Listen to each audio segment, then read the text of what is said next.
J'aime beaucoup le café, ça booste mentalement, ça donne de l'énergie le matin et aussi l'après-midi. J'aime beaucoup Djej Beldi et j'adore Djej Mslela et aussi Djej Bzitoun à la façon marocaine pour les deux. Je dirais le futur, mais ne pas oublier le passé. Il faut toujours savoir d'où l'on vient pour savoir où l'on va. Je dirais le destin parce qu'on a tous une destinée et on peut de temps en temps avoir un coup de chance. Contemporain et moderne, je pense qu'ils sont indissociables pour ma part. Industriel, c'est l'essence même du design, c'est la colonne vertébrale du design de par l'histoire du design dans le monde. Il est toujours industriel, le design graphique est indissociable. Indéniablement, aujourd'hui, avec la crise du Covid, encore plus Made in Morocco, il faut produire marocain, consommer marocain et donner de l'importance encore plus au design parce que le design est très important.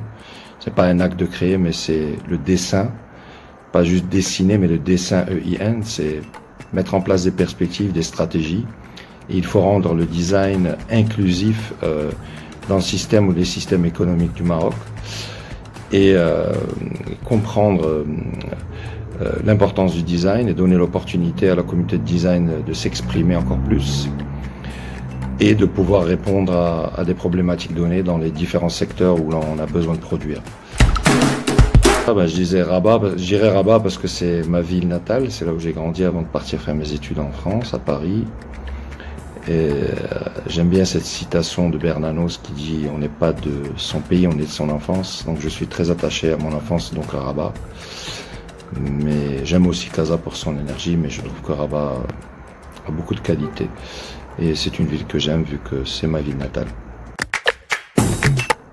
Le monde d'après, j'espère qu'on va tenir compte de cette crise, que beaucoup vont tenir des leçons et qu'on va enfin changer d'attitude par rapport à la planète, de s'aligner encore plus sur les SDGs, les Sustainable Development Goals des Nations Unies, les objectifs 2030, et encore plus consommer d'une manière encore plus saine, produire d'une manière plus saine, respecter la faune et la flore, et avoir une attitude complètement différente, parce qu'on a vu que pendant ces longs mois de confinement, la planète s'est reposée, s'est régénérée. Il y a même des espèces qui étaient en voie de disparition qui ont recommencé à vivre, à respirer. La planète n'a pas besoin de nous.